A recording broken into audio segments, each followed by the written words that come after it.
Hello everyone, আসসালামু আলাইকুম সবাইকে। Welcome to a new video.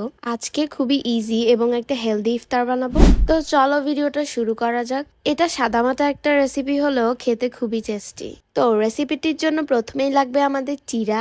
পরিমাণ মতো চিড়াগুলো নিয়ে এরপর ভালো করে ধুয়ে নিতে হবে। 2-3 বার করে ধুয়ে ঘোলাটে পানিটা একদম ফেলে দিতে হবে।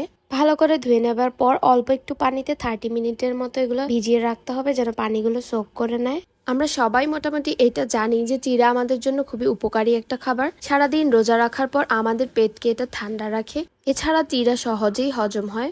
তো 30 মিনিট ভিজিয়ে রাখার পর এখন এটা পরিবেশন করার পালা।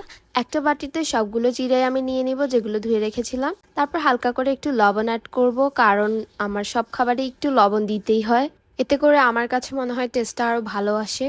তারপর তোমরা চাইলে এখানে চিনি অ্যাড করতে পারো, বাট আমি একটু মধু অ্যাড করেছি যেহেতু আমি চিনি অ্যাভয়েড করার ট্রাই করি, কারণ চিনি আমাদের শরীরের জন্য একদমই ভালো না। দেন আমরা এখানে অ্যাড করব টক দই। আর তোমরা সবাই জানো টক দই আমাদের শরীরের জন্য কতটা উপকারী। এর মধ্যে অনেক অনেক উপকারিতা রয়েছে।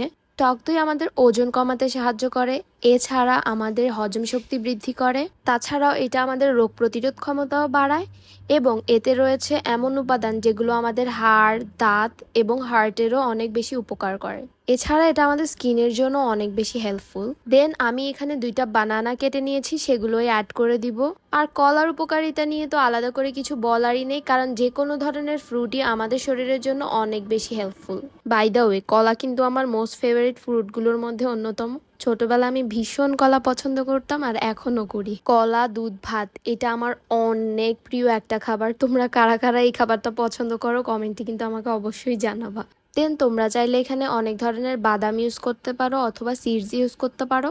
আমার বাসায় সেগুলো ছিল না, তাই আমি স্কিপ করেছি। তারপর কিছু খেজুর অ্যাড করে দিয়েছি এখানে। খেজুরগুলো একটু কেটে নিলে সুন্দর হতো, বাট বাইরে দেখো একদমই আলো চলে গিয়েছে, মানে আজানের প্রায় আর অল্প কিছু সময় বাকি, এজন্য আমি তাড়াহুড়ো করে এভাবেই দিয়ে দিয়েছি খেজুরগুলো। চাইলে এই খাবারটা তোমরা সেহেরিতেও খেতে পারবা, সারাদিন পেট অনেক ঠান্ডা থাকবে। ইফতার অথবা সেহেরিতে এরকম একটা হেলদি খাবার তো আমাদের অবশ্যই রাখা উচিত। So that is it for today, by.